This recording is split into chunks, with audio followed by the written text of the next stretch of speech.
Kota Tangerang Selatan. Mungkin bagi banyak orang, wilayah ini hanyalah sebuah kota penyangga bagi Jakarta. Namun, jika kita melihat lebih dalam pada peta dan datanya, kota ini memiliki cerita yang jauh lebih besar dari sekedar tempat beristirahat para pekerja ibu kota. Secara geografis, Tangerang Selatan berdiri di atas lahan seluas 147,19 km persegi. Posisinya sangatlah unik dan strategis. Bayangkan saja, kota ini diapit oleh kekuatan besar. Sebelah utara dan timur, ia bersentuhan langsung dengan kemegahan Jakarta Selatan dan kota Tangerang. Sementara di sisi selatan dan barat, ia menjadi gerbang bagi warga dari kota Depok serta Kabupaten Bogor. Ketujuh kecamatannya, mulai dari Ciputat, Ciputat Timur, Pamulang, Pondok Aren, Serpong, Serpong Utara, hingga Setu, bukan sekedar pembagian administratif. Masing-masing wilayah ini memiliki peran penting yang mengubah wajah Tangsel dari sekedar kawasan pinggiran menjadi pusat pertumbuhan ekonomi baru di Provinsi Banten. Namun, apa artinya sebuah wilayah tanpa manusia di dalamnya? Saat ini, Tangerang Selatan dihuni oleh kurang lebih 1,5 juta jiwa. Namun, ada sebuah anomali atau keunikan yang ditemukan oleh para peneliti ekonomi di sini.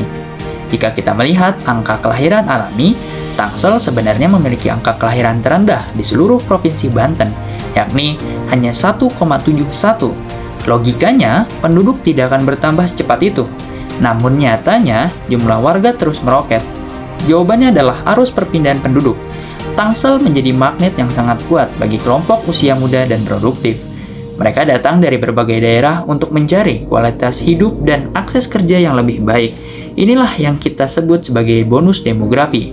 Sebuah kondisi di mana kota ini dipenuhi oleh orang-orang yang siap bekerja dan menggerakkan roda ekonomi. Sekarang, mari kita bicara soal uang. Dari mana kekayaan kota ini berasal?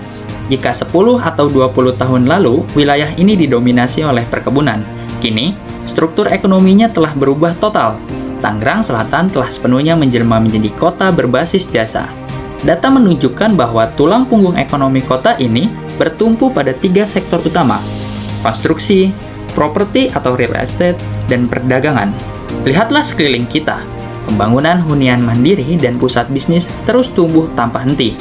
Menariknya lagi, mesin penggerak ini bukan didominasi oleh modal dari luar negeri, melainkan oleh penanaman modal dalam negeri. Ini membuktikan bahwa para pengusaha dan pengembang nasional memiliki kepercayaan yang sangat tinggi terhadap potensi ekonomi di tanah Tangsel. Dampaknya nyata terasa di kantong masyarakat. Kesejahteraan di kota ini bisa dibilang salah satu yang terbaik. Indeks Pembangunan Manusia atau IPM Tangerang Selatan konsisten berada di kategori sangat tinggi, bahkan yang tertinggi di tingkat provinsi. Salah satu indikator paling menarik untuk melihat kemakmuran sebuah daerah adalah melalui meja makan. Tahukah Anda, pendapatan daerah dari pajak restoran di Tangsel menyentuh angka lebih dari 452 miliar rupiah per tahun. Angka yang fantastis ini menjadi bukti sah bahwa daya beli masyarakat kelas menengah di sini sangatlah kuat. Belanja rumah tangga dan gaya hidup urban bukan lagi sekedar tren, melainkan mesin utama uang bagi pembangunan kota. Namun, di balik angka-angka yang memukau tadi, ada tantangan besar yang tidak boleh diabaikan. Pertumbuhan ekonomi yang pesat seringkali membawa efek samping yang disebut ketimpangan. Angka rasio Gini kita saat ini berada di angka 0,395. Artinya, jurang antara mereka yang tinggal di kawasan hunian elit dengan warga di pemukiman padat masih cukup lebar. Selain itu, masalah klasik seperti kemacetan di jalur-jalur utama, serta biaya hidup yang terus merangkak naik, menjadi beban yang harus dipikul oleh warga setiap harinya. Tingkat pengangguran pun masih menjadi pekerjaan rumah, terutama dalam memastikan warga lokal mampu bersaing di tengah pesatnya modernisasi sektor jasa. Kota Tangerang Selatan adalah sebuah eksperimen kota modern yang sedang terus berproses. Dengan posisi geografis yang emas, modal manusia yang unggul, dan daya beli yang kuat, kota ini memiliki masa depan yang cerah. Namun, kemajuan sebuah kota tidak hanya diukur dari seberapa tinggi gedung yang berdiri, tapi dari seberapa merata kesejahteraan itu dirasakan oleh setiap orangnya yang tinggal di dalamnya. Demikianlah analisis mendalam mengenai perkembangan ekonomi Kota Tangerang Selatan dalam 10 tahun terakhir. Saya Muhammad Andika Pratama. Terima kasih.